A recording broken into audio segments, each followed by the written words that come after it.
rise to honor the life of renowned Arkansas Democrat-Gazette sports reporter Bob Holt, who passed away Wednesday, December 4th, after collapsing following the Arkansas football game against the Missouri Tigers, his alma mater. Since 1981, Bob covered the Razorbacks and sports across Arkansas, bringing every game to life in the unique way that only Bob Holt could. He was a titan of the media industry, revered for his ability to get an answer to any question, all while maintaining the utmost respect from coaches, players, and his fellow reporters. Bob leaves a resounding legacy in his wake, and his mark in the Arkansas sports community will go down in history. Not only was Bob an unparalleled reporter, he was a faithful and loyal friend. Matt Jones, a friend and colleague of Bob's for many years, said, "If the world was full of Bob Holts, it would be a lot better world, a lot kinder world, a lot more peaceful world. It would be a world that laughs a lot more, and it would be a much, much better place." My prayers go out to his family, friends, and all Arkansans mourning our loss. So that was Congressman Arkansas Representative Bruce Westerman talking about the legacy that is Bob Holt. Much more than a writer, a friend, especially of our guy Tom Murphy, who now joins us. Tom, I saw you share that, so I thought it'd be a good idea to bring you in with that this morning.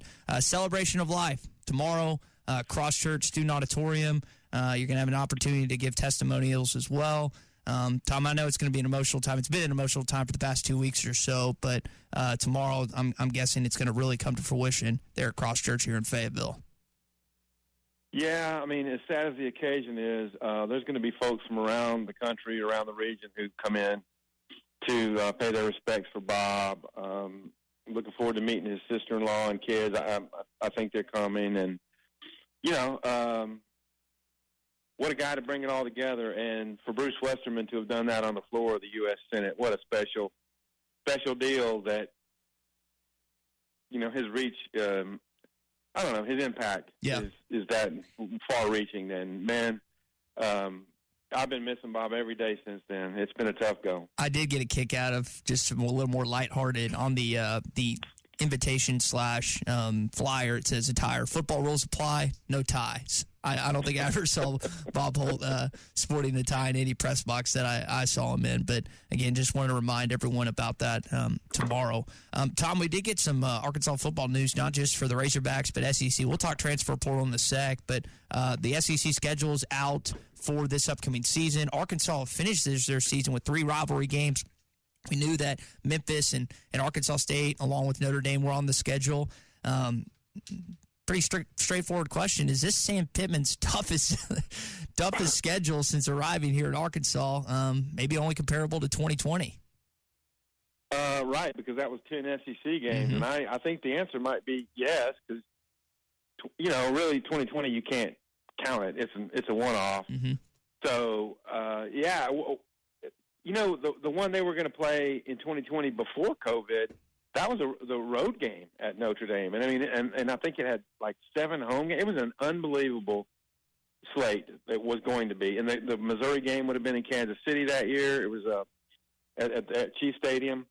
But this one, there's just no ducking it. It is so tough. And if anybody gives them grief for playing Alabama A&M in week 1 and Arkansas State in week 2, yeah, wow. I mean, the Red Wolves are going to be up for that game big time. So, you got to roll out a pretty good start there, and then week 2, you got Arkansas State coming at you, and then it just drops on you. I mean, all the conference road games, and for the teams they went 1-3 against this year, Tennessee, LSU, Ole Miss, Texas, all those are on the road. They won't be favored in any of those 4, and then you beat Auburn and Mississippi State on the road, but you got them here. Not going to be easy. Both teams should be better. A&M, a game maybe you could have won. You got them here. So, to me, that game's going to be pretty big, and it's just the Memphis game, are you kidding me? They're a really good team, and that game's on the road. That's a tough deal. And if you're not 3-2 to start the year, it's going to probably be a long year. And 3-2 at the worst. Two byes in the schedule. And, Tom, 7 straight SEC games to close the year. Yep, and 3 of them, I believe there's 3 at home in a row, which is cool. But then you got back-to-back road games. Texas is one of them. I think LSU and Texas back-to-back, and then you finish up against Missouri. just a really tough schedule. And I mean, I know it is every year, but this one in particular seems to be pretty brutal because you had all those tough home games this season. Tom Murphy with us here, Whole Hog Sports, Arkansas Democrat-Gazette. Tom, what is the biggest question that Sam Pittman needs to answer when he talks with the media today, later on at 1:30, in your opinion? Well, I mean, in a broad way, it's, what's happening with your roster? Because there's a lot of ways you can go with that. Well, we're trying to retain these guys. Are their NIL demands just too much that you feel like you can't match it? Why have 3 starting offensive linemen left? And so, I mean, yeah, there's a lot on the docket today for this press conference, no doubt. And on that subject, I know Sam Pittman's going to get asked. There's other coaches that are going to get asked certain things. I wonder when you're watching what's going on in college sports, seeing Bill Belichick going to Chapel Hill. Evidently, Dan Mullen's just been hired by UNLV, which I find interesting. If you're a coach, what is your new philosophy? Like, how are you trying to change things now in 2024 heading into the next season than maybe you've done for 99% of your career? Well, I don't know if there's a simple answer to that, but roster building has been on the forefront for 3-4 years now since the portal hit, and it's not easy. And when you lose as many guys as Arkansas has in the portal, I mean, they wanted to go 1-for-1. So you got to replace starting offensive linemen with what you hope are enough quality starting linemen out there in the portal. It's not going to be easy. Brad Spence, he had been talking like he's a sophomore, and he'd been talking in post games and doing some of the Tuesday night interviewing with us. And I thought, well, he's a team spokesman type. Surely he's going to be returning, but he got in the portal. So there's been some critical losses for them. There's a lot of production they have to replace, and it is a difficult proposition now, the balance between how many freshmen you're going to bring in, what their NIL stuff looks like, trying to maintain your veterans on your roster, and what their NIL looks like, and then what your incoming, what you're recruiting to. I mean, it was felt that with the revenue sharing coming in that they would have a stronger opportunity to retain guys, but, that's not playing out so far. So is the narrative we're hearing and what we've been told about players love Sam Pittman, they want to fight for Sam Pittman, the narrative of don't have enough NIL money, is all that squaring in your mind with what we're seeing now with the larger than usual amount of players in the portal compared to the other SEC schools? That's a difficult question. I mean, they can be mutually exclusive. These players can love Sam Pittman but still feel like there's more money out there somewhere. And I don't know if you guys saw this, but Jay Norvell, the Colorado State coach, I saw a clip of him the other day, and he was talking about what's happening on rosters across the country. And it's that there's these agents, and it didn't take long for this to crop up, but these agents who tell players, I can get you this deal over here. And maybe it's mostly true or possibly true, and the players think, oh, well, I can make a third as much as I'm making here. I'm going to go in the portal. How much of that comes into reality, I don't know. But these guys take, and Norvell said these guys are taking a big chunk. Like in the NFL, your agent's making 3%, 5%. These guys, some of them are charging, a lot higher, 10%, 15% to broker these deals. So, Tommy, I think back to 5, 6, 7 years ago, you and I talked about this era is coming, and it is going to be the Wild West, and we are seeing it, and maybe everything we envision and possibly more in terms of how the regulation is low and these people got on board immediately, basically buying players because it was sanctioned at that point. And then even with revenue sharing coming in, it's still got this crazy component.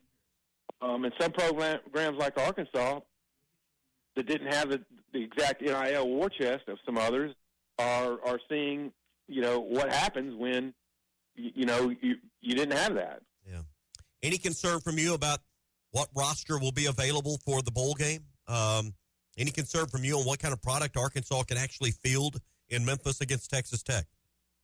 Well, you're looking at least 3 offensive linemen that are going to be new. I mean, and, you know, if you have decent depth, you should be able to absorb that. And you think back to, I think Imarian Harris got a start, or at least came in very quickly for Tykeus Crawford in the last Liberty Bowl. And they had to fill a bunch of gaps, but this seems a little bit deeper.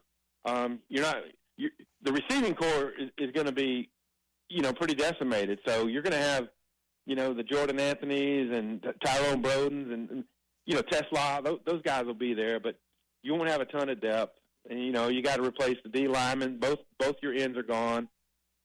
So you could go through the roster and find places where they're just not going to have that quality depth. And there could be more blown assignments, more missed tackles across the board. And I think Texas Tech's got a lot more of their roster that's going to be available. And they're a very explosive team. You know, I thought Arkansas would probably beat Kansas in the last one, but on this one, I would think Texas Tech's a good favorite.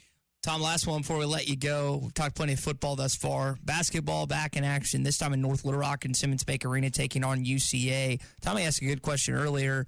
To me, it's like, did your mindset change about this team after beating Michigan? So I'll pose that same one to you. Do you feel differently about this basketball team after a big neutral site win in MSG on Tuesday night? I think it has slightly. They had a sublime, what was it, maybe 12-minute span. It was the last 5 of the first half where they did their big catching up, and then the first, 10 minutes of the second half where they just blitzed them. I mean, their three-point shooting, we hadn't seen anything like it, and just the ball movement. Now, just as quickly, when they were ahead 80-62, it just kind of snapped off. So I think this Arkansas team, to an extent, is seemingly like playing to the level of their opponent. They messed around against Texas San Antonio, was trailing at halftime.